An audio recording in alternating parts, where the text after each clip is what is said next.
Today we're going to put a new radio in this Nissan Xterra. The old radio was beat. It's got no CD, if you can believe that. We're going to be putting this in there right now. So that's the old one. That's going to go. So take a look at that real quick. So I'm going to show you how to remove this, prep this unit up, get it in there. And yeah, that should be good. So to install this unit, in the box, there's a remote control, which is nothing really exciting. This one here is the double din trim ring. I'm going to be taking off this sleeve because I don't need that. This radio is going to be an ISO mount radio, which means that when you pull out the old radio, you're going to take the side brackets off, screw them on the new one, and that's going to go in there like so. This you may or may not need. Don't know. Until you put it in, you know, anybody knows. Nobody knows. Now this here is a harness for the power, and this one here is a speaker output harness. I'm going to have to prep these wires, connect them to these, so that way this end is going to go to the new stereo. This one is going to go to the factory style, and it's going to look just like that. So basically, at the end of the day, if you crash the vehicle, sell it, whatever the story is, if you just want to take the unit out and bring it to your next car, you can simply unplug this whole thing, plug back in your stock radio, like I was never even here. So that's an important thing for you to use. These things cost like $5. Don't be cheap, buy it because it's the right thing to do. If you need these, I'm going to put links in the description or on the screen, depending on how I'm feeling. This one is made by Metra. Another company called Scotia or American International are all out there. They make the wire harnesses, antenna adapters, the dash kits, which I'm not utilizing because, again, if you were paying attention, it's an ISO mount job. But you need that stuff. Like I said, the links will be there. Now I'm just going to start taking this dash apart and getting this radio in here. In some cases, you have to press the brake and take it out of shifter to get some of these parts out, like in this car's case. My advice is to always have the e-brake on while you're doing this kind of stuff because safety should be your first concern. In this car, there's a couple screws up in here that need to go. Try to put them all in one central spot so that way you don't get, you know, screwed up later on when you got to reassemble everything.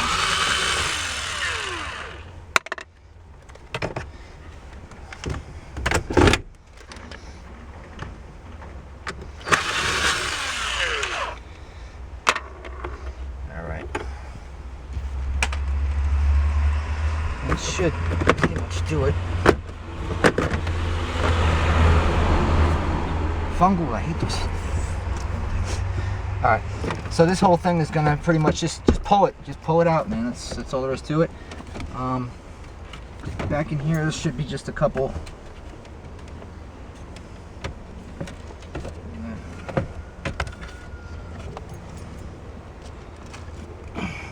This one here is the tightest, so I'm just gonna push this little button in. That should give me a little space. Whoop. There's another one. You can't see it, but trust me, it's here. Push it in and that thing will come out.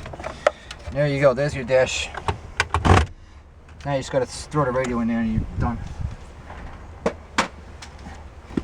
Alright, so like I was saying about ISO mounting radios, I'm sorry about that retarded rooster we have. It doesn't know what time it is. It's like 1:30s. This cockadoodle doing. It's ridiculous. Only in North Florida they do that. You got the retarded birds. See how easy that is? Now back here you see it, there's just an analog antenna plug. Again with these little push-in plugs. Just a little pressure. Not to go crazy, just give it a little pressure in.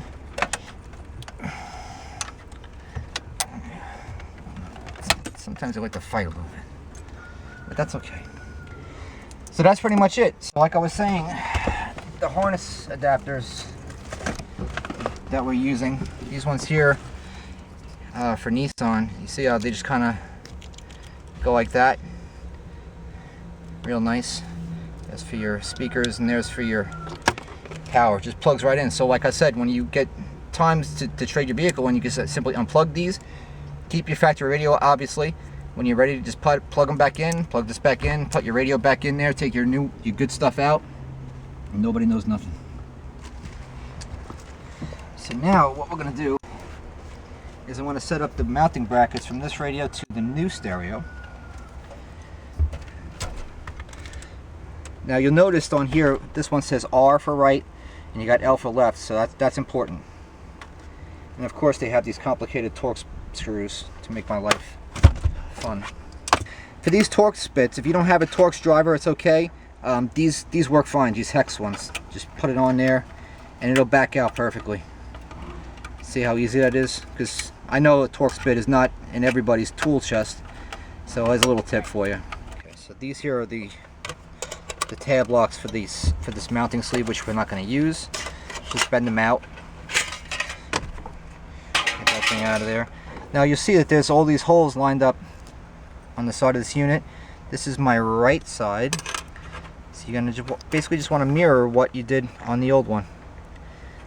It's not going to be a guarantee that every hole is going to line up flawlessly, but you're going to get 2 for this one anyway, and that's all we need. As long as the depth is the same, that's the most important part, because if the radio sticks out too far, the dash won't go back on, of course, and if it's too shallow, then it'll never even reach. So that's important. So if you only catch 2 or 3, you know, don't freak out about it. It's not that big of a deal.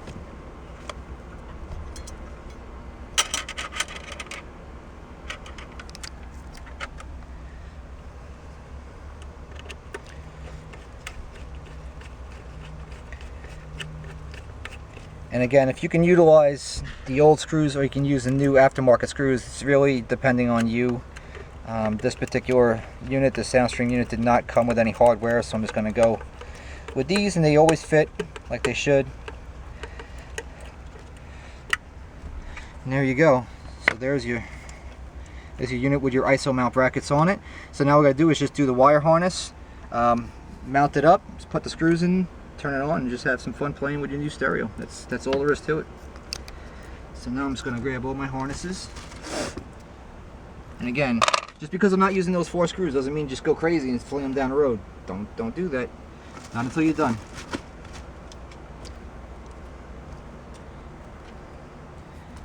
So this harness has all the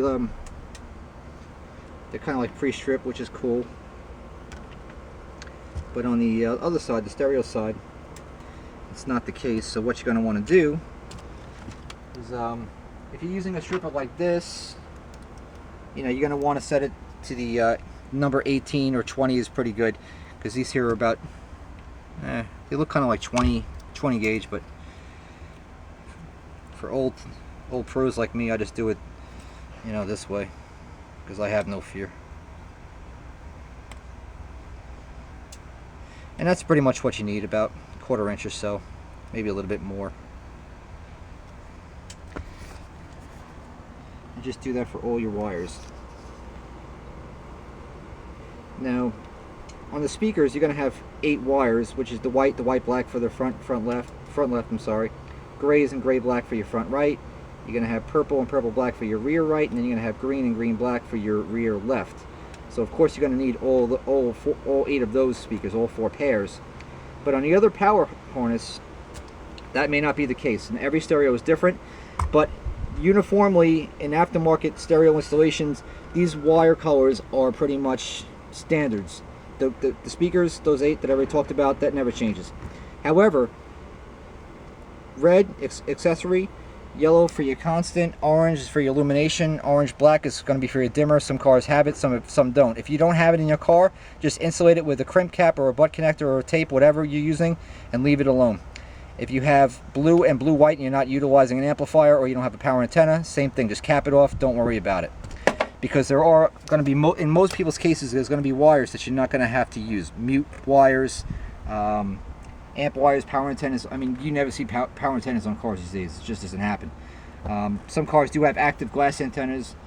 So if you do have the color in the harness and you have it on your radio, put them together. Anything that's left over, just cap off, insulate, and just leave it the way it is. Don't worry about it. So the way I'm going to do it is just kind of go through them one by one.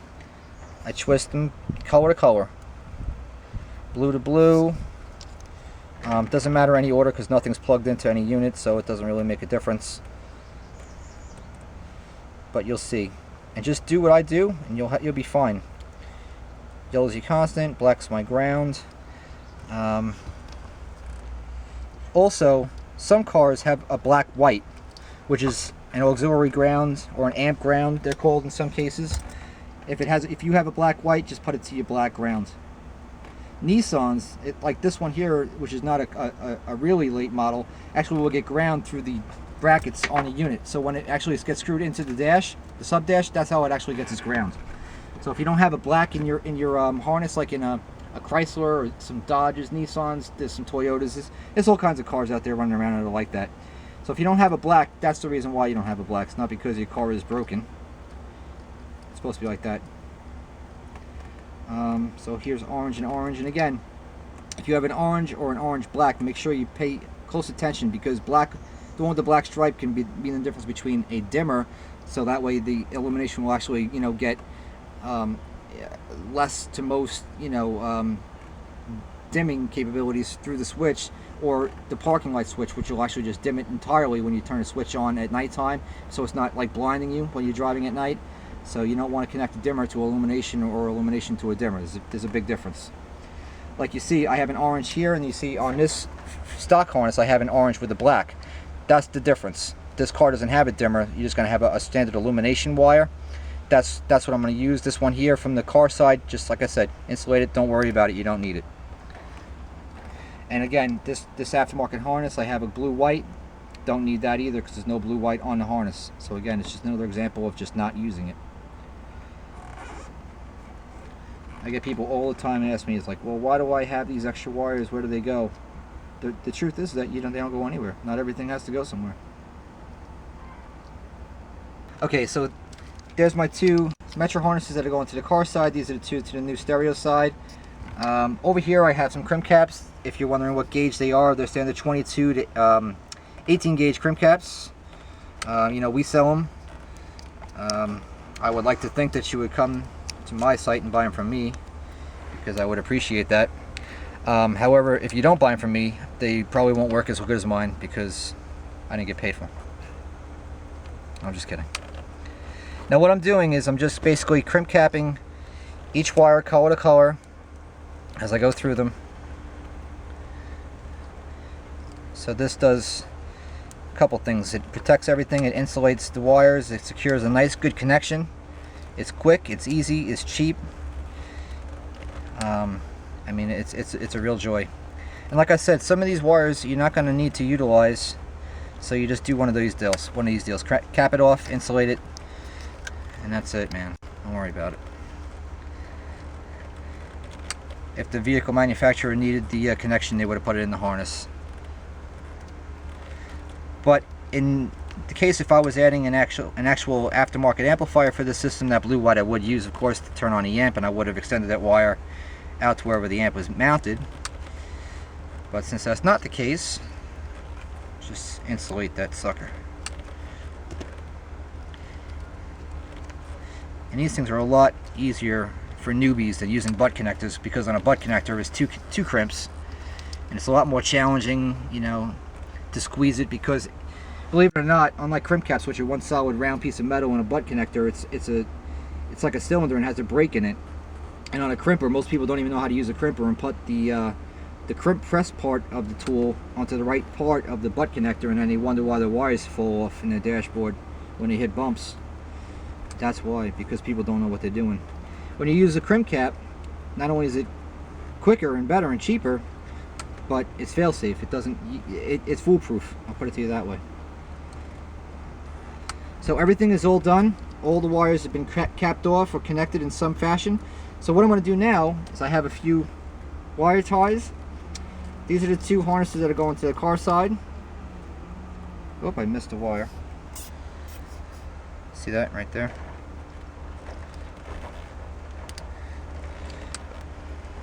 Oops.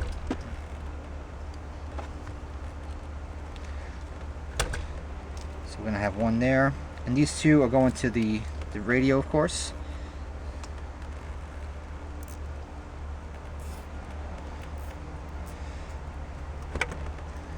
just to keep it nice and tidy and clean. That's pretty much the way your wire harness should look when you're ready to install into a vehicle. But with no looking like this, you're not doing a nice job. So my prepared harness is right here. So I'm just gonna plug that in there. And that guy in there. None of this stuff here I'm gonna be utilizing, so don't worry about that. What the hell is this? This is like mute or something. You don't need this thing. And again, take your time, man. Be neat. Don't be a slob. I hate people that are sloppy and do sloppy wiring. You just want to smack those people. And it just takes an extra second. Take pride in your work. Do cheesy work. I hate that. I don't encourage that stuff. Quality, man. Alright, so this one here is going to be the link for the Android smartphone. So this person wants this thing ran out over here, so what I'm going to do is just reach my hand around, get that thing ran out, and over here you're going to have the two harnesses for the radio. This one here is for the sub dash. You're going to want to have that ready, and there should be an antenna back here someplace, which is here. So here's how it's going to go. It doesn't matter which one goes in which, but again, leave the key off when doing this stuff, just in case something is you know, screwed up or not insulated. God forbid you want to find out the hard way. So those are all in there. Over here we're going to have the USB for the phone. Plug that guy in there. This one here we're not utilizing. This is for the antenna. So plug that guy right in there like so. And then again, make sure it goes back the opposite of the way it came out.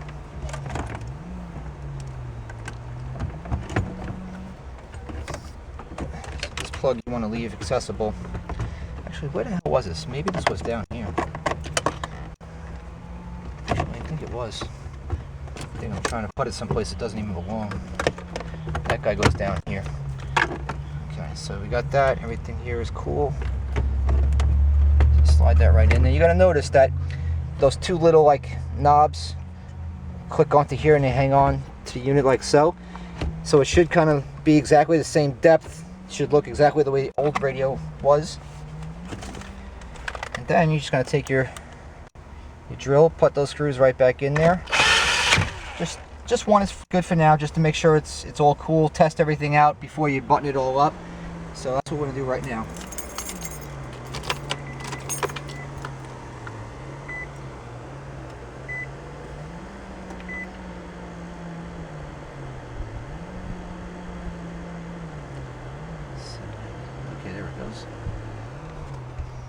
Cool. We got something going on.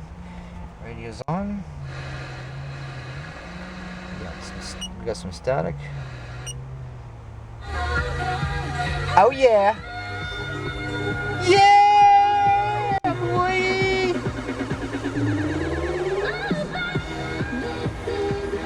So that's it. So we know it works.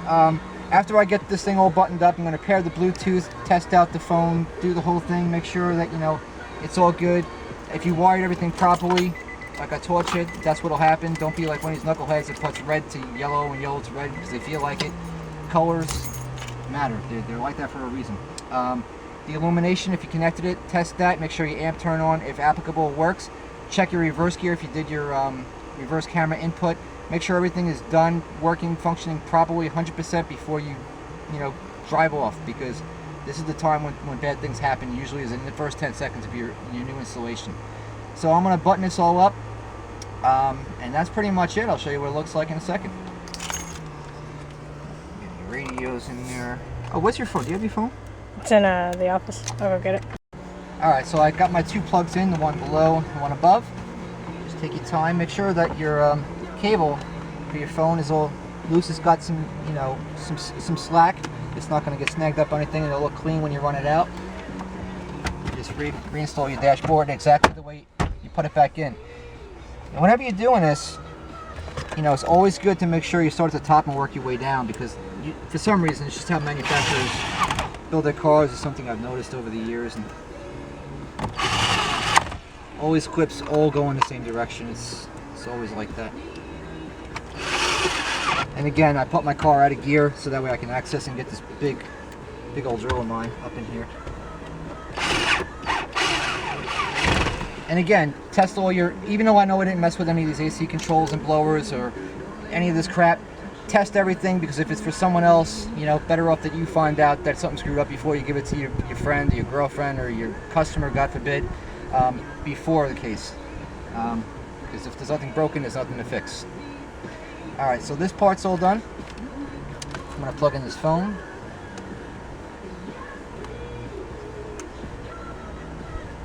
Again, test everything, because don't take it for granted that everything works, because it should work.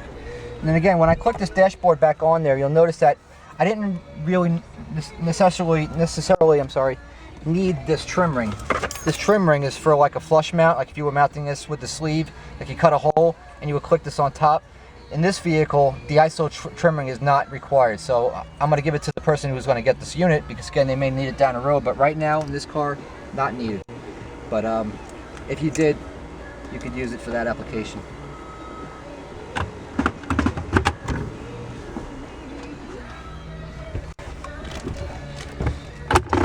just going to put this shifter piece back in.